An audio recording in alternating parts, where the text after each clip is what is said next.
ശ്രീ കഭ സുരേന്ദ്രൻ സംഘത്തിൻ്റെ 100 വർഷം അതിൻ്റെ ഒരുപാട് പ്രവർത്തനങ്ങൾ നടക്കുന്നുണ്ട്. അതിനൊപ്പം തന്നെ വിചാരമേഖലയിൽ പുസ്തകങ്ങൾ കുരുക്ഷേത്ര പ്രസിദ്ധീകരിക്കുന്നുണ്ട്. ഇപ്പോൾ 100 വർഷമായ സംഘത്തിൻ്റെ ഈ 100 വർഷത്തെ പ്രവർത്തനങ്ങൾ ക്രോഡീകരിച്ചുകൊണ്ട് RSS സങ്കല്പം കർമ്മപഥത്തിൽ അങ്ങനെ ഒരു പുസ്തകം നേരത്തെ ഉണ്ടായിരുന്നു. അതിൽ ഒരുമിച്ച് അത്ര കാലം വരെയുള്ള എനിക്ക് തോന്നുന്ന ഒരു 90-കൾക്ക് മുന്നേ ഒക്കെ ഉള്ളതായിരുന്നു. അതെ, 88-ന് മുന്നേ ഉണ്ടായിരുന്നത്. പക്ഷേ ഇപ്പോൾ വീണ്ടും അത്രയും വർഷങ്ങൾ കഴിഞ്ഞു, 100 വർഷം ആകുന്നു. അപ്പോൾ സംഘത്തിൻ്റെ മുഴുവൻ പ്രവർത്തനങ്ങളെയും കുറിച്ച് മലയാളത്തിൽ പരിചയപ്പെടുത്തുന്ന ഒരു പുസ്തകമാണിപ്പോൾ കുരുക്ഷേത്ര പുറത്തിറക്കാൻ പോകുന്നത്. അപ്പോൾ ആ പുസ്തകങ്ങൾ അതിൻ്റെ ഒരു ഏത് രീതിയിലാണത് ഇത് ചെയ്തിരിക്കുന്നത് എന്നുള്ളതിനെക്കുറിച്ചാണ് നമുക്കിന്ന് ചർച്ച ചെയ്യാനുള്ളത്. അപ്പോൾ എങ്ങനെയാണ് പുസ്തകങ്ങളുടെ ഒരു കണ്ടൻറ്റ് വെച്ചിരിക്കുന്നത്, എങ്ങനെയാണത് ചെയ്യുന്നത്? അത് ഇങ്ങനെ ഒരു കാര്യം ചെയ്യാൻ തീരുമാനിച്ചത് ഇപ്പോഴും ഈ 2026-ലും രാഷ്ട്രീയ വിരോധമുള്ളവർ ചോദിക്കുന്ന ഒരു ചോദ്യമുണ്ട്. 100 കൊല്ലമായിട്ട് RSS എന്ത് ചെയ്തു? അവരിങ്ങനെ ശാഖ നടത്തുന്നു എന്നല്ലാതെ നിങ്ങളെന്താ ചെയ്തത്? ഒന്നും കാണാനില്ലല്ലോ എന്നുള്ള മട്ടിൽ അവർ കണ്ണടച്ച് പിടിച്ചുകൊണ്ട് ചോദിക്കുന്നുണ്ട്. ആ ചോദ്യത്തിനുള്ള ഒരു ഉത്തരവും കൂടിയാണ് ഇത്.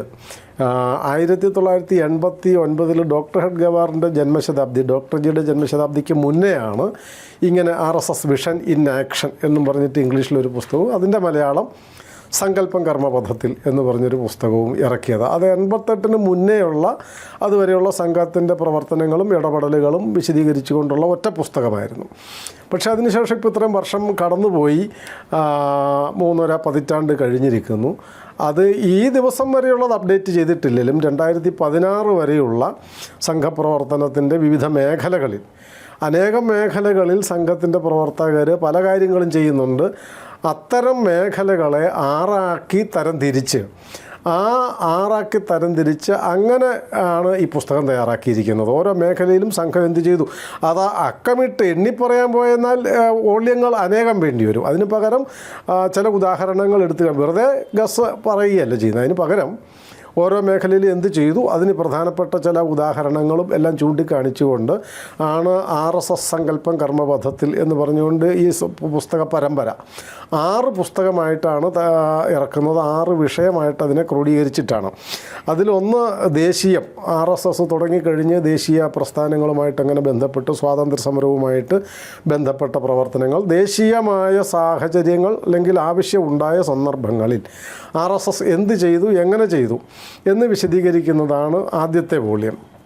രണ്ടാമത്തത് വിദ്യാഭ്യാസ രംഗവും സാംസ്കാരിക രംഗവും എന്നുള്ളതാണ് രണ്ടാമത്തെ പുസ്തകം. വിദ്യാഭ്യാസ രംഗത്ത് RSS കാര്യമായ പ്രവർത്തനം നടത്തിയിട്ടുണ്ട്. അത് വളരെ ചെറുതല്ല. അപ്പോൾ അതിൻ്റെ വിപുലമായ പ്രവർത്തനങ്ങളെ സംബന്ധിച്ച് ഏത് തരം പ്രവർത്തനങ്ങളാണ് വിദ്യാഭ്യാസ രംഗത്ത് സംഘം ഇടപെട്ടത്, എങ്ങനെയാണ് അതിനെ മുന്നോട്ട് കൊണ്ടുപോയത് എന്ന് വിശദീകരിക്കുന്നത്. ഒപ്പം തന്നെ സാംസ്കാരിക രംഗവും കൂടി ചേർത്തിട്ട്, ഇത് രണ്ടും വാസ്തവത്തിൽ രണ്ടും പരസ്പര പൂരകമാണല്ലോ. അപ്പോൾ അതുകൊണ്ട് അതാണ് രണ്ടാമത്തെ വാല്യം എന്ന് പറയുന്നത്. മൂന്നാമത്തേത് സേവാരംഗത്ത് പ്രവർത്തനം. അത് ഈ പറഞ്ഞ പോലെ അനേകം തരമുണ്ട്. ദേശീയ തലത്തിലുള്ളതുണ്ട്, സംസ്ഥാന തലങ്ങളിലുണ്ട്, പ്രാദേശിക തലങ്ങളിലുള്ള നടത്തിയിട്ടുള്ള പ്രവർത്തനങ്ങളുണ്ട്. അതിനെയൊക്കെ വിശദീകരിച്ചു കൊണ്ടുള്ള സേവന പ്രവർത്തന മേഖലയെക്കുറിച്ചുള്ളതാണ് മൂന്നാമത്തെ ഭാഗം. നാലാമത്തേത് ഗോഗ്രാമ വികാസം. ഇതും മുമ്പേ പറഞ്ഞ പോലെ പരസ്പര പൂരകമാണ്. ഗോവും ഗ്രാമവികാസവും എന്നുള്ളത് ഭാരതത്തിൻ്റെ എക്കാലത്തെയും ഒരു വികസനത്തിൻ്റെയും സംസ്കാരത്തിൻ്റെയും രണ്ടും ചേർന്നതാണ്. അതിനെ വിശദീകരിക്കുന്ന 4-ാം ഭാഗം. മറ്റൊന്ന് ധാർമ്മിക രംഗത്തെക്കുറിച്ച്, അതിൽ തന്നെ മതരംഗം. ഒത്തിരി വെല്ലുവിളികൾ പണ്ടുകാലം നൂറ്റാണ്ടുകളായിട്ട് മതപരമായ വെല്ലുവിളികൾ ഭാരതം നേരിടുന്നുണ്ട്. അതത് കാലത്ത് അതത് ധാർമ്മിക സാംസ്കാരിക ആധ്യാത്മിക നേതാക്കന്മാരതിനെ നേരിട്ടിട്ടുണ്ട്. സംഘം തുടങ്ങിയതിന് ശേഷം സംഘം ആ രംഗത്ത് എന്ത് ചെയ്തു, എങ്ങനെ ചെയ്തു എന്ന് വിശദീകരിക്കുന്നതാണ് 5-ാമത്തെ ഭാഗം. 6-ാമത്തേത് സാമ്പത്തിക രംഗം. പലരും ചോദിക്കുന്നൊരു കാര്യമാണ്, നിങ്ങളുടെ സാമ്പത്തിക പദ്ധതി എന്താണ്, നിങ്ങളുടെ സാമ്പത്തിക കാഴ്ചപ്പാട് എന്താണ് ചോദിക്കാറുണ്ട്. അത് ഈ മറ്റ് രാഷ്ട്രീയക്കാർ മുൻപോട്ട് വയ്ക്കുന്നത് പോലെ ഒരു പദ്ധതിയല്ല മുന്നോട്ട് വയ്ക്കുന്നത്. സാമ്പത്തിക രംഗത്ത് സ്വാശ്രയത്വത്തിനൊക്കെ വേണ്ടിയിട്ട് സംഘം എങ്ങനെ ചെയ്യുന്നു, എന്ത് പ്രവർത്തിക്കുന്നു എന്നുള്ള വിവരണങ്ങളാണ് 6-ാമത്തെ പുസ്തകങ്ങളിലുള്ളത്. ഈ 6 മേഖലയായിട്ട് തിരിച്ച് സാമാന്യമായി എല്ലാ കാര്യങ്ങളും അതിലുൾപ്പെടുന്ന തരത്തിലാണ് ഈ RSS സങ്കല്പം കർമ്മ, അതായത് RSSൻ്റെ സങ്കല്പം എന്താണോ രാഷ്ട്രത്തെക്കുറിച്ച്, സമൂഹത്തെക്കുറിച്ച്, സംസ്കാരത്തെക്കുറിച്ചുള്ളത്, അതിൻ്റെ ആക്ഷൻ എന്താണ്, അതിനുവേണ്ടി RSS എന്ത് ചെയ്തു, എങ്ങനെ ചെയ്തുകൊണ്ടിരിക്കുന്നു എന്ന് RSSനെ പഠിക്കാൻ ആഗ്രഹിക്കുന്നവർക്ക് വേണ്ടി തയ്യാറാക്കിയത്, അങ്ങനെ വേണമെങ്കിൽ കണക്കാക്കാം. ഇത് RSS പ്രവർത്തകർക്ക്, ഇതുകൊണ്ട് പ്രത്യേകിച്ച് RSS പ്രവർത്തകർക്ക് ഇതിൻ്റെ വിവരണങ്ങൾ കിട്ടാൻ പ്രയോജനം വളരെ കൂടുതലുണ്ട്. പക്ഷേ RSSനെ പഠിക്കാൻ ആഗ്രഹിക്കുന്ന, RSS അകത്തും പുറത്തുമുള്ള എതിർക്കുന്നവർക്കും ഒക്കെ RSS എന്ത് ചെയ്തു എന്ന് ചോദിച്ചാൽ അതിന് അവർക്ക് തന്നെ ഒരു ഉത്തരം കിട്ടും. വേണം പിന്നീട് അതിൻ്റെ വിശദീകരണങ്ങളെ അവർക്ക് ആവശ്യമുള്ളൂ. അങ്ങനെ ഒരു കൈപ്പുസ്തകമായിട്ടാണ്, ഒരു ഹാൻഡ് ബുക്കായിട്ടാണ് ഈ പുസ്തകങ്ങൾ തയ്യാറാക്കിയിരിക്കുന്നത്. പൊതുവെ ഇപ്പോൾ RSSുമായി ബന്ധപ്പെട്ട് ഇപ്പോൾ 100 വർഷമായി. ഇപ്പോൾ 100 വർഷത്തെക്കുറിച്ച് പലരും സംസാരിക്കുമ്പോൾ എങ്ങനെ ഈ സംഘടന ഇത്രയും എത്തി, സത്യത്തിൽ അത്ഭുതമുണ്ട് പലർക്കും. പക്ഷേ അത് പുറത്ത് കാണിക്കുന്നില്ല. മാത്രമല്ല, അത് രാഷ്ട്രീയ മേഖലയിലായിക്കോട്ടെ, എല്ലാ മേഖലയിലും ഈ ഒരു സംഘടന പലപ്പോഴും ഈ സംഘടനയുമായി ബന്ധപ്പെട്ട പരിവാർ പ്രസ്ഥാനങ്ങളുമായി എപ്പോഴെങ്കിലും ഏതെങ്കിലും ഒരു ആവശ്യത്തിനോ അല്ലെങ്കിൽ സഹകരിക്കാത്തവർ വളരെ കുറവാണ്. ഒരു കാലത്ത് ഇപ്പോൾ എൻ്റെ നാട്ടിലേക്ക് ഒരു കാലത്ത് നോക്കിയാൽ RSSൻ്റെ ശാഖയിൽ വന്നവരാണ് മിക്ക രാഷ്ട്രീയ പാർട്ടികളിലും ഉള്ളത്. അപ്പോൾ അങ്ങനെയുണ്ട്. പക്ഷേ ഈ സംഘടന എങ്ങനെ ഇത്രയും എത്തി, ഇത്രയും കാര്യങ്ങൾ എങ്ങനെ ചെയ്യുന്നു എന്നുള്ളതിനെക്കുറിച്ച് പലർക്കും അത്ഭുതമുണ്ട്. അപ്പോൾ ഇങ്ങനൊരു പുസ്തകം അത് തീർച്ചയായിട്ടും ആവശ്യമാണ്. പഴയ കാലത്ത് ഒരു എനിക്ക് തോന്നുന്നു ഒരു 2000-ൻ്റെ തുടക്കത്തിലൊക്കെ, അല്ലെങ്കിൽ അന്ന് വിചാരധാരയെക്കുറിച്ചൊക്കെ 1-2 പേര് പറഞ്ഞതാണ്. വിചാരധാരയെക്കുറിച്ചുള്ള പുസ്തകങ്ങൾ, അതിനെതിരെയുള്ള പുസ്തകങ്ങൾ നിരവധിയുണ്ട്, വിചാരധാര കിട്ടാനില്ല എന്നുള്ളൊരു സാഹചര്യം ഒരു കാലത്തുണ്ടായിരുന്നു. അതെന്ന് വെച്ചാൽ സ്വാഭാവികമായിട്ട് ഈ പ്രസിദ്ധി പരാങ്മുഖത എന്ന് പറയുന്നൊരു സ്വഭാവം സംഘത്തിനുള്ളത് കൊണ്ട് പ്രചാരണത്തിൽ ആ ഒരു ഇത്, അതുപോലെ സംഘം എന്ത് ചെയ്തു, പലപ്പോഴും ഈ ചോദ്യം പലപ്പോഴും സോഷ്യൽ മീഡിയയിലൊക്കെ ചോദിക്കുന്നത്, നിങ്ങൾ ഒരു സ്കൂളെങ്കിലും നിങ്ങൾ നടത്തുന്നുണ്ടോ എന്ന് ചോദിച്ചവർ ഞാൻ അത്ഭുതപ്പെട്ടിട്ടുണ്ട്. അങ്ങനെ ഒരു ചോദ്യം ആരും അത്രയും സ്കൂളുകൾ നടത്തുന്ന ഒരു സംഘടനയെക്കുറിച്ചാണ് നിങ്ങളൊരു നിങ്ങൾക്ക് എന്തെങ്കിലും ചെയ്യാൻ കഴിയുന്നുണ്ടോ എന്നുള്ളത് ഒരു ചോദ്യമാണ്. അങ്ങനെയൊക്കെ ചോദിക്കപ്പെട്ടിട്ടുണ്ട്. അപ്പോൾ അങ്ങനെയുള്ളവർക്ക്, മൊത്തത്തിൽ എതിർക്കുന്നവർക്കും അല്ലെങ്കിൽ ഇതെന്താണെന്ന് മനസ്സിലാക്കാൻ ശ്രമിക്കുന്നവർക്കും ഒപ്പം ഇതിനെ അനുകൂലിക്കുന്നവർക്കും എല്ലാം മനസ്സിലാക്കാൻ കഴിയുന്ന രീതിയിലുള്ളൊരു പുസ്തകമാണെന്നാണ് മനസ്സിലാവുന്നത്. തീർച്ചയായിട്ടും ഏതൊരാൾക്കും, പ്രത്യേകിച്ചും ഒരു ജനാധിപത്യ രാഷ്ട്രത്തിൻ്റെ മൊത്തത്തിലുള്ള ഒരു കഴിഞ്ഞ 100 വർഷമായി ചലിക്കുന്ന ഒരു സംഘടന, അതിൻ്റെ എല്ലാ മേഖലകളിലുമുള്ളൊരു സംഘടന, അതിനെക്കുറിച്ച് ഒരു ജനാധിപത്യ രാഷ്ട്രത്തെ ഒരു പൊളിറ്റിക്കലി അല്ലെങ്കിൽ അക്കാഡമിക്കായിട്ട് പഠിക്കാൻ ആഗ്രഹിക്കുന്നവർക്കും തീർച്ചയായിട്ടും അറിയാൻ പറ്റുന്നൊരു പുസ്തകങ്ങളാണ് ഇതെന്നാണ് ഇപ്പോൾ മനസ്സിലായത്. അപ്പോൾ അതിൻ്റെ 1ാമത്തെ പുസ്തകം, അതാ എനിക്ക് തോന്നുന്നത് തുടക്കം എന്നുള്ളതായിരിക്കും. ദേശീയമായിട്ട് എങ്ങനെ ബന്ധപ്പെട്ടു, ദേശീയ പ്രസ്ഥാനങ്ങളുമായിട്ട് ബന്ധപ്പെട്ടു, അതുപോലെ തന്നെ നേരത്തെ പറഞ്ഞു സ്വാതന്ത്ര്യ സമരവുമായിട്ട് ബന്ധപ്പെട്ടു. അപ്പോൾ അത് തന്നെ വലിയൊരു ചർച്ചയാണ്. RSS സ്വാതന്ത്ര്യ സമരത്തിൽ എന്ത് ചെയ്തു. പക്ഷെ പലപ്പോഴും ഇതിന് ഈ അന്ന് ചെയ്യുന്ന കാര്യങ്ങളൊന്നും പലപ്പോഴും കാര്യം ഇത് സ്വാതന്ത്ര്യത്തിന് വേണ്ടി, രാഷ്ട്രത്തിന് വേണ്ടി ചെയ്യുന്ന കാര്യങ്ങൾ എഴുതി വെക്കുകയും പറയുകയും പ്രചരിപ്പിക്കുകയും ചെയ്യേണ്ട ആവശ്യമില്ലല്ലോ എന്നുള്ള ചിന്ത അക്കാലത്ത് ഉണ്ടായത് കൊണ്ട് ഇപ്പം എന്താണെന്ന് വെച്ചാൽ അന്ന് ചെയ്ത കാര്യങ്ങൾ പല ഗവൺമെൻറ് റെക്കോർഡുകളും കണ്ട് പറഞ്ഞു കൊടുക്കേണ്ട സാഹചര്യത്തിലേക്ക് വന്നു എന്നുള്ളത് സത്യമാണ്.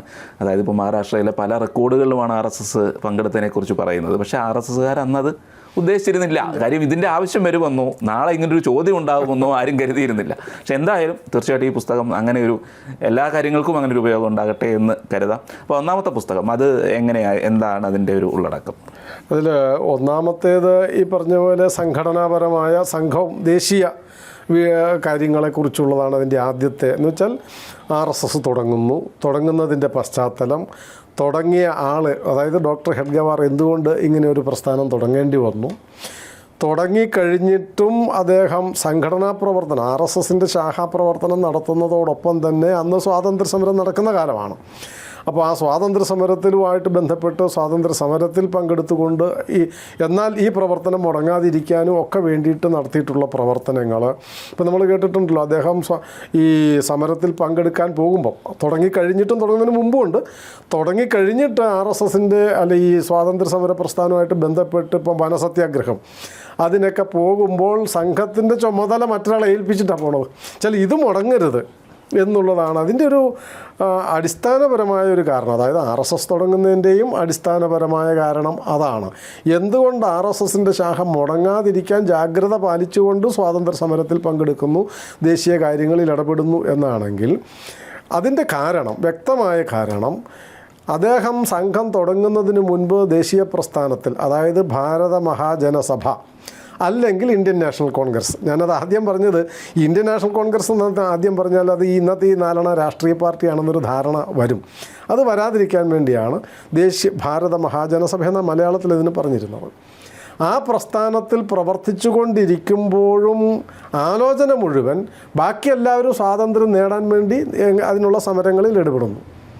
ഡോക്ടർ ഹെഡ്ഗവാർ ചിന്തിച്ചത് എന്തുകൊണ്ട് ഇത് നഷ്ടപ്പെട്ടു എന്നാണ്.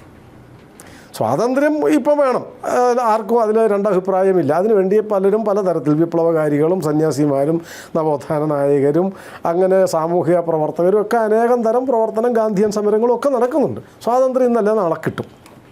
പക്ഷേ കിട്ടുന്ന സ്വാതന്ത്ര്യം ഇനി നഷ്ടപ്പെടാതിരിക്കാൻ എന്ത് ചെയ്യണം? അത് മനസ്സിലാകണമെങ്കിൽ ഇതെന്തുകൊണ്ട് നഷ്ടപ്പെട്ടു, കാരണം കണ്ടുപിടിക്കണം. കാരണത്തിനാണ് ചികിത്സ വേണ്ടത്. അപ്പോൾ ആ ആലോചനയിൽ നിന്നാണ് RSSൻ്റെ ശാഖ തുടങ്ങുന്നത്. ഇനി ഇത് നഷ്ടപ്പെടാൻ പാടില്ല, നേടാൻ പോകുന്ന സ്വാതന്ത്ര്യം മേലിൽ നഷ്ടപ്പെടാൻ പാടില്ല. ഇതായിരുന്നു ഒരു കാഴ്ചപ്പാട്. അപ്പോൾ ആ കാഴ്ചപ്പാടിനെ കുറിച്ചൊക്കെ ഉള്ളതാണ് ആദ്യത്തെ വിവരണങ്ങൾ. പിന്നീട് നേരിട്ട് സംഘം ഈ ദേശീയ വിഷയങ്ങളിൽ 25-ൽ തുടങ്ങി അദ്ദേഹം സ്വാതന്ത്ര്യ സമരത്തിൽ പങ്കെടുക്കുന്നു. ആ കാര്യങ്ങൾ ചെറുതായിട്ട് വിശദീകരിക്കുന്നുണ്ട്. അതിനുശേഷം പിന്നെ 40കൾ കഴിഞ്ഞപ്പോൾ രാഷ്ട്രീയ രംഗം മാറിയല്ലോ, അതായത് സ്വാതന്ത്ര്യ സമര രംഗം മാറി. കാരണം 40-ലാണ് മുസ്ലിം ലീഗ് പാകിസ്ഥാൻ പ്രമേയം പാസ്സാക്കുന്നത്. പിന്നെ തുടർന്ന് അങ്ങോട്ട് കലാപങ്ങളുടെ ഒരു നിരയാണ്. അപ്പോൾ ആ കലാപകാലത്ത് സംഘം എന്ത് ചെയ്തു, കലാപത്തിന് ഇരയാകുന്നവരെ സംഘം എങ്ങനെയാണ് സംരക്ഷിക്കാൻ ശ്രമിച്ചത്, അതിനുവേണ്ടി നടത്തിയ പ്രയത്നങ്ങൾ എന്താണ്, അത് ഞാൻ മുമ്പേ പറഞ്ഞതുപോലെ സമഗ്രമായിട്ട് പറയാനുള്ള സ്പേസ് ഇല്ല, പക്ഷേ അത്തരം കാര്യങ്ങൾ സൂചിപ്പിക്കുന്നു. അതുപോലെ തന്നെ 47 ആഗസ്റ്റ് 15 വിഭജനം നടക്കുമ്പോൾ അതാണല്ലോ ലോകം കണ്ട ഏറ്റവും വലിയൊരു കൂട്ടക്കൊലയും കലാപവും പലായനവും. ഇത് മൂന്നുമാണ് ലോകത്തിലെ ഏറ്റവും വലിയൊരു കൂട്ടക്കൊലയാണ് വിഭജനാനന്തരം അതിനോടനുബന്ധിച്ച് നടന്നത്. ഏറ്റവും വലിയ പലായനം, ഇത്രയും വലിയ 2 കോടിയോളം ആൾക്കാർ ആ സമയത്ത് തന്നെ പലായനം ചെയ്തു. 200 ലക്ഷം എന്നൊക്കെ പറഞ്ഞാൽ ചെറിയ സംഖ്യയല്ല. ആ സമയത്ത് പലായനം എന്ന് പറയുന്നത് 90% ഇങ്ങോട്ടാണ്, പാകിസ്ഥാനിൽ നിന്ന്, അതായത് ഇന്നത്തെ ബംഗ്ലാദേശിൽ നിന്നും ഇന്നത്തെ പാകിസ്ഥാനിൽ നിന്നും ഭാരതത്തിലേക്കാണ് വരുന്നത്. അവരെ സംരക്ഷിക്കാനുള്ള ഒരു നടപടിയും നെഹ്റു ഗവൺമെൻറ് ചെയ്യുന്നില്ല. അതിൽ പ്രതിഷേധിച്ചാണ് പിന്നീടുണ്ടായ അഭയാർത്ഥി പ്രവാഹം. അതിൽ പ്രതിഷേധിച്ച ഡോക്ടർ ശ്യാമപ്രസാദ് മുഖർജി മന്ത്രിസഭയിൽ നിന്ന് രാജിവെക്കുന്നത് തന്നെ. അത് മറ്റൊരു ചരിത്രം. ഞാൻ പറഞ്ഞത് ആ വിഭജന സമയത്ത് ഈ വിഭജനത്തിനിരയാകുന്നവരെ സംരക്ഷിക്കാൻ, അവരെ വിഭജന ആക്രമണകാരികളിൽ നിന്നും രക്ഷിക്കാൻ, അവരെ പുനരധിവസിപ്പിക്കാൻ ഒക്കെ വേണ്ടി നടത്തിയിട്ടുള്ള അതിഭീതിതമായ പ്രവർത്തനം എന്ന് വേണമെങ്കിൽ പറയാം. കാരണം ജീവൻ പണയപ്പെടുത്തി പലരുടെയും ജീവൻ പോവുകയും ചെയ്തു ആ പ്രവർത്തനത്തിനിടയിൽ. അതിനെക്കുറിച്ചൊക്കെ ദേശീയ പ്രസ്ഥാനത്തിൽ ഇന്ത്യൻ നാഷണൽ കോൺഗ്രസ്സിൽ പ്രവർത്തിച്ച ആൾക്കാർ തന്നെ ഗ്രന്ഥം എഴുതിയിട്ടുണ്ട്. ഒന്ന് ഡോക്ടർ ഭഗവാൻ ദാസ്, എനിക്ക് തോന്നുന്നു ആദ്യത്തെയോ രണ്ടാമത്തെയോ ഭാരതരത്നം അദ്ദേഹത്തിന്, ആദ്യത്തെ ഭാരതരത്നമായിരുന്നു എന്ന് തോന്നുന്നു, അദ്ദേഹം എഴുതി വെച്ചിട്ടുണ്ട് RSS ആ സമയത്ത് ചെയ്ത പ്രവർത്തനങ്ങളെക്കുറിച്ച്. അതുപോലെ പ്രൊഫസർ AN ബാലി, സ്വാതന്ത്ര്യ സമര സേനാനിയാണ്, കോൺഗ്രസ്സുകാരൻ. അദ്ദേഹം now it can be told എന്ന് പറഞ്ഞിട്ടൊരു പുസ്തകം എഴുതി. അതിലൊക്കെ ആ സമയത്ത് RSS പ്രവർത്തകരെന്ത് ചെയ്തു, ഇതെല്ലാം ഈ പുസ്തകത്തിൽ ഒരു സാമാന്യമായി കൊടുത്തിട്ടുണ്ട്. അതുപോലെ അവർ തന്നെ പറഞ്ഞു വെച്ച മറ്റൊരു ചരിത്രമുണ്ട്. ഗാന്ധിജിയെ ആക്രമിക്കാനൊരു ശ്രമം നടന്നു. ആ സമയത്ത് RSS എന്ത് ചെയ്തു? ഈ ഇടക്കാല സർക്കാർ, നെഹ്റു ഗവൺമെൻറ്റിൻ്റെ സർക്കാരിനെ അട്ടിമറിച്ച് അവരെ മുഴുവൻ കൊന്നുകളഞ്ഞും ഭരണം പിടിക്കാൻ മുസ്ലിം ലീഗ് ഒരു അട്ടിമറി ശ്രമം നടത്തിയിരുന്നു. ആ സമയത്ത് കോൺഗ്രസ് നേതാക്കന്മാർ ബൽരാജ് മധോക്കിനോടും അതുപോലെയുള്ള ആൾക്കാരോട് സംസാരിച്ച് എങ്ങനെയാണ് അതിനെ അതിജീവിച്ചത്, അതൊന്നും പുറം ലോകം അറിയുന്നൊരു വാർത്തയല്ല. ആ പ്രവർത്തനങ്ങൾ എന്തായിരുന്നു എന്നുള്ള കാര്യം, വിഭജനത്തെ തുടർന്ന് നടന്ന ഈ കൂട്ടക്കൊലയെ അതിജീവിക്കാൻ വേണ്ടി നടത്തിയ പ്രവർത്തനങ്ങൾ, ഇതൊക്കെ ഈ ഗ്രന്ഥത്തിൻ്റെ കണ്ടൻ്റാണ്. അത് കഴിഞ്ഞാണല്ലോ പിന്നീട് വലിയ പലായനം ഇന്നത്തെ ബംഗ്ലാദേശിൽ നിന്ന് ഉണ്ടായത്, ഈ പറയുന്ന വലിയ തോതിലുള്ള അഭയാർത്ഥി പ്രവാഹം. ആ അഭയാർത്ഥി പ്രവാഹ സമയത്ത് ആരുമില്ല, സർക്കാർ മാത്രമേ ചെയ്യാനുള്ളൂ. സർക്കാർ പൂർണ്ണമായും നെഹ്റു ഗവൺമെൻറ് അതിൽ നിന്ന് തിരിഞ്ഞു നിൽക്കുകയായിരുന്നു. അപ്പോൾ ആ കണ്ടൻറ്റ് ഉണ്ട്. എങ്ങനെയാണ് ഈ അഭയാർത്ഥികളെ, അത് സമരമല്ല, സംഘർഷമല്ല, വരുന്ന ആൾക്കാരെ പുനരധിവസിപ്പിക്കാൻ, അവർക്ക് ആഹാരം, വസ്ത്രം, മരുന്ന്, അവർക്ക് കിടന്നുറങ്ങാനുള്ള ടെൻറ്റുകൾ, അതിനുവേണ്ടി ദേശീയ തലത്തിൽ നടത്തിയ സമാഹരണങ്ങളും പ്രവർത്തനങ്ങളും ഒക്കെ ഈ പുസ്തകത്തിൻ്റെ ആദ്യ ഭാഗത്തെ കണ്ടൻറ്റുകളിൽ പെടുന്നതാണ്. അതുപോലെ തന്നെ ദേശീയമായി നാം നേരിട്ട വെല്ലുവിളികളാണ് പാകിസ്ഥാൻ്റെയും ചൈനയുടെയും യുദ്ധങ്ങൾ. 48-ൽ തന്നെ കാശ്മീരിൽ ആക്രമിച്ച് കടന്നു വന്നത്. ആ സമയത്ത് ഈ പട്ടാളക്കാർക്ക് വേണ്ടി എന്തൊക്കെ പ്രവർത്തനങ്ങൾ RSS ചെയ്തു, എങ്ങനെ ചെയ്തു, അതിൽ ജീവൻ നഷ്ടപ്പെട്ട സംഭവങ്ങളുണ്ട്. ആ പ്രവർത്തനങ്ങൾ ഈ ഗ്രന്ഥത്തിൽ വിശദീകരിക്കുന്നുണ്ട്. അത് കഴിഞ്ഞ് വീണ്ടും പിന്നെ ചൈന ആക്രമിക്കുന്ന സമയത്ത് സംഘം ചെയ്ത പ്രവർത്തനങ്ങളെ സംബന്ധിച്ച് ഇതൊന്നും സംഘത്തിൻ്റെ ഒരു രാഷ്ട്രീയ താല്പര്യം വെച്ചിട്ടുള്ളതേ അല്ല. ദേശീയ ഭീഷണികൾ, ദേശീയമായ വെല്ലുവിളികൾ ഉണ്ടാകുമ്പോൾ രാജ്യത്തെ രക്ഷിക്കാൻ, രാഷ്ട്രത്തിൻ്റെ രക്ഷയ്ക്ക് എന്ത് ചെയ്യണം? പാകിസ്ഥാൻ പിന്നെയും ആക്രമിക്കുന്നു. ആ സമയത്തൊക്കെ നടത്തിയ പ്രവർത്തനങ്ങളും പട്ടാളത്തിന് വേണ്ടിയും ജനങ്ങൾക്ക് വേണ്ടിയും സർക്കാരിന് വേണ്ടിയും നടത്തിയ പ്രവർത്തനങ്ങൾ ഒക്കെ ഈ പുസ്തകത്തിൻ്റെ വിശദീകരണത്തിൽ പെടുന്നതാണ്. അതുപോലെ വളരെ പ്രധാനപ്പെട്ട ഒരു സന്ദർഭമാണ് അന്നും ഇന്നു വരെയും കാശ്മീർ പ്രശ്നം. ഈ കാശ്മീർ ലയനത്തിന് വേണ്ടി സംഘം നടത്തിയിട്ടുള്ള ചില പ്രയത്നങ്ങളുണ്ട്. ഗുരുജി നേരിട്ട് ഇടപെട്ട ചില പ്രവർത്തനങ്ങളുണ്ട്. ആ പ്രവർത്തനങ്ങളെ സംബന്ധിച്ച് സൂചിപ്പിക്കുന്നുണ്ട്. അത് കഴിഞ്ഞ് കാശ്മീരിൽ പാകിസ്ഥാൻ പട്ടാളം കടന്നു കയറി വന്നപ്പോൾ അവിടെ നടത്തിയ പ്രതിരോധ പ്രവർത്തനങ്ങളുണ്ട്. അത് കഴിഞ്ഞ് പിന്നീട് ഈ പണ്ഡിറ്റുകൾ പലായനം ചെയ്യേണ്ടി വന്ന സാഹചര്യം അതിനുശേഷം ഉണ്ടായല്ലോ. ആ സമയത്ത് അവിടെ ഈ സ്വന്തം രാജ്യത്ത് അഭയാർത്ഥികളായവരെ സംരക്ഷിക്കാൻ വേണ്ടി സംഘം നടത്തിയ പ്രവർത്തനമുണ്ട്. അപ്പോൾ കാശ്മീരുമായി ബന്ധപ്പെട്ട് അതിൻ്റെ ഭാഗമായിരുന്നല്ലോ ശ്യാമപ്രസാദ് മുഖർജിയുടെ ബലിദാനം, രക്തസാക്ഷിത്വം. അതായിരുന്നു അദ്ദേഹത്തിൻ്റെ ജന്മദിനമായിരുന്നു മിനിയാന്ന്. അപ്പോൾ അദ്ദേഹത്തിൻ്റെ ആ പ്രവർത്തനങ്ങളെ സംബന്ധിച്ചും അതിൽ സൂചിപ്പിക്കുന്നുണ്ട്. അപ്പോൾ കാശ്മീർ ഭാരതത്തോട് ചേർത്ത് നിർത്താൻ എന്തൊക്കെ പ്രയത്നങ്ങൾ സംഘം ഇടപെട്ട് നടത്തിയിട്ടുണ്ട് എന്നുള്ളത് ഈ പുസ്തകത്തിൻ്റെ കണ്ടൻ്റാണ്. അതുപോലെ തന്നെ ഈ വടക്ക് കിഴക്കൻ പ്രദേശങ്ങളിൽ പ്രത്യേകിച്ചും കമ്മ്യൂണിസ്റ്റ് നക്സലൈറ്റ് ഭീകരപ്രവർത്തനം, കമ്മ്യൂണിസ്റ്റ് ഭീകരത തന്നെയാണല്ലോ നക്സലിസം എന്ന് പറഞ്ഞാൽ അതിൻ്റെ ഒരു വെർഷൻ എന്നേ ഉള്ളൂ. ആ നക്സലൈറ്റ് ബാധിത പ്രദേശങ്ങളിൽ, കമ്മ്യൂണിസ്റ്റ് ബാധിത പ്രദേശങ്ങളിലെ ഈ ഭീകരമായ ആക്രമണങ്ങളും അതിനിരയാവുന്ന പാവങ്ങളാണ്, വനവാസികളാണ് 90%.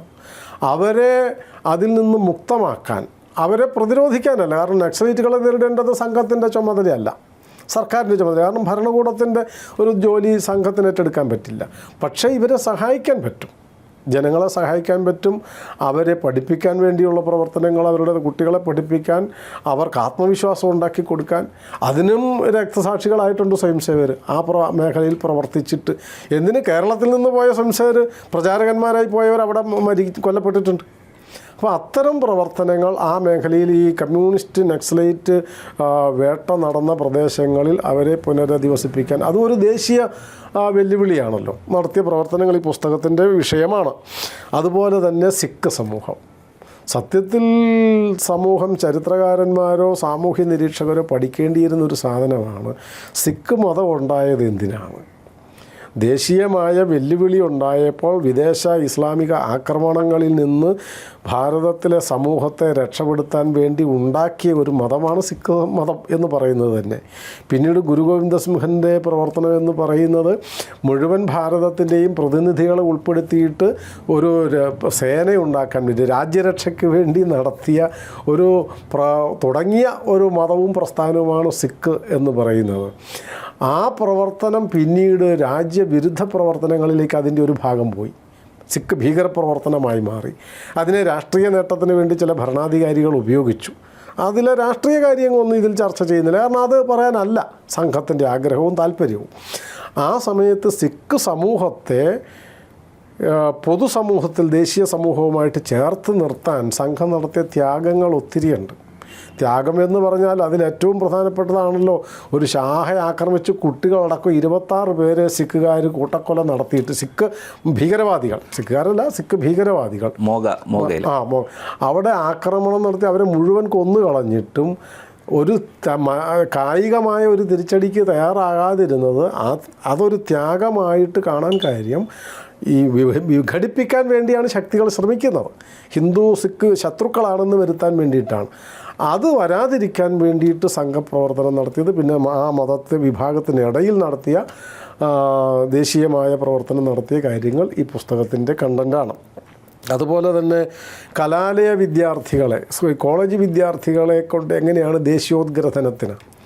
ഇപ്പം നമ്മുടെ നാട്ടിൽ ധാരാളം വിദ്യാർത്ഥി പ്രസ്ഥാനങ്ങളുണ്ട്, എല്ലാ പാർട്ടികൾക്കും ഉണ്ട്, പാർട്ടികളല്ലാത്തവർക്കും ഉണ്ട്. ഇപ്പോൾ സംഘത്തിൻ്റെ പ്രവർത്തനത്തിൻ്റെ ഭാഗമായിട്ട് തുടങ്ങിയ ABVP, അഖില ഭാരതീയ വിദ്യാർത്ഥി പരിഷത്ത്, ഒരു രാഷ്ട്രീയ പാർട്ടിയല്ല, അതിൻ്റെ ഭാഗവുമല്ല.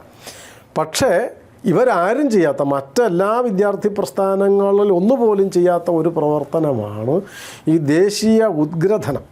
ഒന്നാകുക. ഉദ്ഗ്രഥനം എന്ന് വെച്ചാൽ കൂടിച്ചേരും, ഒന്നാകുന്ന ഒരു പ്രക്രിയയാണ്. ഒന്നാണ് നമ്മൾ എന്ന് വാസ്തവത്തിൽ തോന്നിപ്പിക്കേണ്ടത് വിദ്യാർത്ഥി സമൂഹത്തിലാണ്. കാരണം അവരാണ് വളർന്നു വരുന്നത്. അവരുടെ ഉള്ളിൽ വിഘടനം സൃഷ്ടിച്ചാൽ, അരാജകവാദം സൃഷ്ടിച്ചാൽ നശിച്ചു പോകും. അപ്പോൾ ദേശീയോദ്ഗ്രഥനത്തിന് ഏറ്റവും വലിയ മുതൽക്കൂട്ടാകേണ്ടത് വിദ്യാർത്ഥികളാണ്. ആ വിദ്യാർത്ഥികളെ ഉപയോഗിച്ചിട്ട് ABVP വഴി നടത്തിയൊരു പ്രവർത്തനമുണ്ട്. അതിൽ അവർ നടത്തുന്നൊരു പ്രത്യേക പ്രവർത്തനമുണ്ട്. സീൽ എന്ന് പറഞ്ഞിട്ട് ഒരു പ്രവർത്തനം ഉണ്ടല്ലോ, സ്റ്റുഡൻസ് എക്സ്പീരിയൻസ് ഇൻ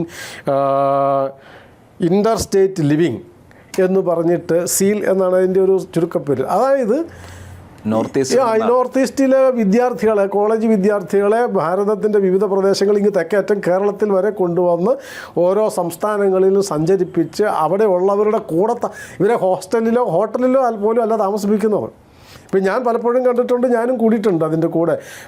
വയനാട്ടിലടക്കം വന്ന് വനവാസികളുടെ കൂടെ, അല്ലെങ്കിൽ തിരുവനന്തപുരത്ത് വന്ന് അവിടെയുള്ളവരുടെ കൂടെ വീടുകളിലാണ് താമസിക്കുന്നത്. അതത് സ്ഥലത്തെ സംഘപ്രവർത്തകരുടെ വീടുകളിൽ ഈ കലാലയ വിദ്യാർത്ഥികളെ താമസിപ്പിച്ച് അവിടെ അവരുടെ നാട്ടിലെ സംസ്കാരവും സങ്കല്പവും തന്നെയാണ് ഇവിടെ ഉള്ളതെന്ന് അവർ അനുഭവിച്ചറിയുകയാണ്. വെറുതെ പറഞ്ഞറിയുകയല്ല, പറഞ്ഞു കേൾക്കുകയല്ല, അനുഭവിച്ചറിയുന്ന ഇങ്ങനൊരു പ്രവർത്തനം. ഈ വെല്ലുവിളിക്കുക, സമരം, പോരാടുക എന്നൊക്കെ പറയുന്ന മുദ്രാവാക്യമാണല്ലോ പലരും മുന്നോട്ട് വച്ചിരിക്കുന്നത്. അതല്ല ABVPയുടെ പ്രവർത്തനം, വിദ്യാർത്ഥി പ്രവർത്തനത്തിലൂടെ ദേശീയോദ്ഗ്രഥനം എങ്ങനെ സാധിക്കാം എന്ന് ശരിക്കും ആക്ഷൻ, അതാണ് ആക്ഷനാണല്ലോ, വിഷൻ ഇൻ ആക്ഷൻ. ആ കാര്യങ്ങളും ഈ പുസ്തകത്തിൽ വിശദീകരിക്കുന്നുണ്ട്. അതുപോലെ തന്നെ വടക്ക് കിഴക്കൻ സംസ്ഥാനങ്ങളെ ഭാരതത്തോട് ചേർത്ത് നിർത്താൻ നടത്തിയ പ്രവർത്തനങ്ങൾ അത് വളരെ കൂടുതലാണ്, ഇപ്പോഴും ചെയ്തുകൊണ്ടിരിക്കുന്നു.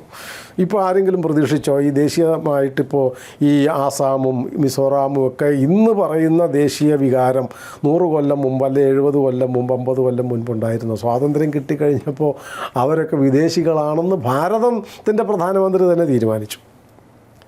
ഞാൻ രാഷ്ട്രീയാരോപണമല്ല പറയുന്നത്, കാരണം വിദേശകാര്യ വകുപ്പിലാണ് നോർത്ത് ഈസ്റ്റിനെ പെടുത്തിയത്. നെഹ്റുവിൻ്റെ നേരിട്ടുള്ള നിയന്ത്രണത്തിൽ നെഹ്റു വിദേശകാര്യ വകുപ്പ് കൈകാര്യം ചെയ്യായിരുന്നു. ആഭ്യന്തര വകുപ്പിൻ്റെ കീഴിൽ പെടുത്തേണ്ടതാണത്. അതാണെങ്കിൽ പട്ടേലിൻ്റെ കയ്യിൽ വരും. അതിന് പകരം നോർത്ത് ഈസ്റ്റിനെ വിദേശകാര്യം, അപ്പോൾ അവർ വിദേശികളാണെന്ന് സർക്കാർ അംഗീകരിക്കുകയാണ്. ആ ഒരു രാഷ്ട്രീയ തട്ടിപ്പിൽ നിന്ന് അതിന് വിധേയമായൊരു വലിയ സമൂഹത്തെ ദേശീയമായ തലത്തിൽ ഒന്നിച്ച് നിർത്താൻ, കൂട്ടിച്ചേർത്ത് നിർത്താൻ വേണ്ടി ദീർഘകാലമായി ഞാൻ മുമ്പേ പറഞ്ഞതുപോലെ അനേകം ത്യാഗങ്ങൾ സഹിച്ചുകൊണ്ട് നടത്തിയ പ്രവർത്തനങ്ങൾ, സാംസ്കാരികമായും വിദ്യാഭ്യാസപരമായും സാമൂഹികമായും ഒക്കെ നടത്തിയ പ്രവർത്തനങ്ങളുണ്ട്.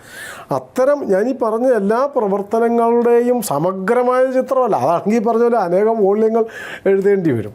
അതിന് പകരം ഓരോ രംഗത്തെ പ്രവർത്തനങ്ങളെക്കുറിച്ചും അവിടെ ഏത് തരം പ്രവർത്തനമാണ് നടത്തുന്നതെന്നുള്ളത് ഒന്ന്. അവിടെ അത് വെറുതെ പറഞ്ഞു പോകുമ്പോൾ അതിലൊരു വിശ്വാസ്യത വരില്ല. അതുകൊണ്ട് അതിൽ ചില സ്ഥലങ്ങളെ സംബന്ധിച്ച്, ചില സംഭവങ്ങളെ സംബന്ധിച്ച് എടുത്തു പറഞ്ഞുകൊണ്ട്, അപ്പോഴാണ് അത് ചരിത്രത്തിൻ്റെ ഭാഗമാണ്, ആൾക്കാർക്ക് നേരിട്ട് അന്വേഷിക്കാൻ പറ്റും.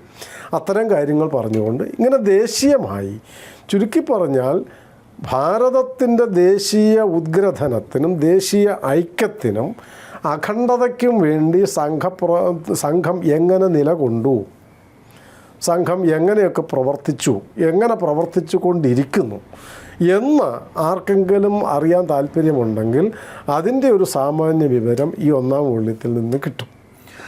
അപ്പോൾ അതിന് പറയുമ്പോൾ ഇപ്പോൾ ഈ കുറേ കാര്യങ്ങൾ പറഞ്ഞതിൽ ഇപ്പോൾ നോർത്ത് ഈസ്റ്റിൽ പ്രചാരന്മാർ കൊല്ലപ്പെട്ടിട്ടുണ്ട്. അപ്പോൾ അതിലൊരു അത്ഭുതം എന്നല്ല, ഒരു അമ്പരിപ്പിക്കുന്നൊരു കാര്യമുണ്ട്. അതായത് രാഷ്ട്രത്തിൻ്റെ വിഘടനവാദത്തിന് നിൽക്കുന്ന എല്ലാ ശക്തികളും, അത് കമ്മ്യൂണിസ്റ്റ് ഭീകരരായിക്കോട്ടെ, TNLF, ഉൾഫ, കശ്മീരിൽ, പിന്നെ അങ്ങനെ എല്ലായിടത്തും വിഘടനവാദ ശക്തികൾ ഏറ്റവും, നേരത്തെ പറഞ്ഞ പോലെ ഖാലിസ്ഥാൻ, എല്ലാവരും ഏറ്റവും കൂടുതൽ ആക്രമിച്ചിട്ടുള്ള ഒരു പ്രസ്ഥാനമാണ് RSS. അതൊരു ഈ പറയുന്ന എല്ലാ രാഷ്ട്ര വിഘടന ശക്തികളും വെറുതെ വിടാത്ത, അല്ലെങ്കിൽ ആരെങ്കിലുമൊക്കെ ആക്രമിച്ച് പലരും ബലിദാനികളായിട്ടുണ്ട്. അങ്ങനെ ഒരു പ്രസ്ഥാനമാണ് RSS. അതുപോലെ തന്നെ ഇമ്പോർട്ടൻ്റ് ആയിട്ടുള്ളൊരു കാര്യമായിരുന്നു മറ്റേ ഗോവ വിമോചനവും അങ്ങനെയുള്ള. അപ്പോൾ അതൊക്കെ ഏതിലാണ് ഉൾപ്പെടുത്തിയിരിക്കുന്നത്? അത് ഇതിൽ വരും. ഈ 47 സ്വാതന്ത്ര്യം കിട്ടിക്കഴിഞ്ഞപ്പോൾ എല്ലാം തീർന്നു, അല്ല അവസാനിച്ചു എന്നുള്ള മട്ടിൽ ഗവൺമെൻറ് പെരുമാറുകയായിരുന്നു. അപ്പോഴും ഗോവയും മറ്റ് പല ഭാഗങ്ങളും കിടക്കുന്നുണ്ടായിരുന്നു പുറത്ത്. അതിനു വേണ്ടി നടത്തിയിട്ടുള്ള സമരങ്ങളുണ്ട്. ജയിൽവാസം അനുഭവിച്ചിട്ടുണ്ട്, രക്തസാക്ഷികളായിട്ടുണ്ട്. അങ്ങനത്തെ സംഭവങ്ങളും ഈ ഇത്തരം സമരങ്ങളിലോ പ്രസ്ഥാനങ്ങളിലോ ഏർപ്പെട്ട് സംഘപ്രവർത്തകർ ജീവൻ കളഞ്ഞതിൻ്റെ ചരിത്രവും ഇതിനുള്ളിൽ ലോകവിമോചനമൊക്കെ അടക്കമുള്ളതും ഈ പുസ്തകത്തിൻ്റെ ഉള്ളടക്കത്തിൽപ്പെടുന്ന ഭാഗമാണ്. അതായത് ദേശീയപരമായി എന്തൊക്കെ ചെയ്തോ എന്നുള്ളതെല്ലാം ഒരുമിച്ച്, അത് കാല ഇതിനനുസരിച്ചല്ല, മൊത്തത്തിലാണ് ഇതിൽ ഉൾപ്പെടുത്തിയത്. അപ്പം അതായത് ഒരുപാട് പേരുടെ ചോദ്യങ്ങൾക്കും അല്ലെങ്കിൽ സംശയങ്ങൾക്കുമുള്ള ഒരു മറുപടിയാണ് ഈ ദേശീയം എന്നുള്ള ഒരു വോളിയത്തിൽ. അതെ.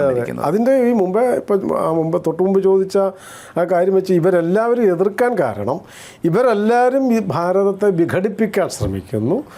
അതിനെ മുഴുവൻ അതിജീവിക്കാൻ വേണ്ടി ഉദ്ഗ്രഥിപ്പിക്കാൻ ശ്രമിക്കുന്ന ഒരേ ഒരു പ്രസ്ഥാനം എന്ന് വേണമെങ്കിൽ പറയാം, ഒരേ ഒരു പ്രസ്ഥാനം. അഖില ഭാരതീയ തലത്തിൽ അങ്ങനെ വേറൊരു പ്രസ്ഥാനം ഉണ്ടെന്ന് എനിക്ക് തോന്നുന്നില്ല. പ്രാദേശികമായിട്ടുണ്ട്, പക്ഷേ ദേശീയ തലത്തിൽ അഖില ഭാരതീയ തലത്തിൽ പ്രവർത്തിക്കുന്ന ഒരേ ഒരു പ്രസ്ഥാനം സംഘമാണ്. അപ്പോൾ അവർക്ക് തടസ്സമാണ് RSS. വിഘടനവാദികൾക്ക് തടസ്സം നിൽക്കുന്നു, ആ തടസ്സം മാറ്റണം. ആ തടസ്സം മാറ്റാനാണ് അവർ RSSനെ ടാർഗറ്റ് ചെയ്യുന്നത്. അതുകൊണ്ടായിരിക്കാം ഇത്രയും കൂടുതൽ വെല്ലുവിളിയും ഭീഷണിയും എതിർപ്പും നേരിടേണ്ടി വരുന്നതും സംഘം.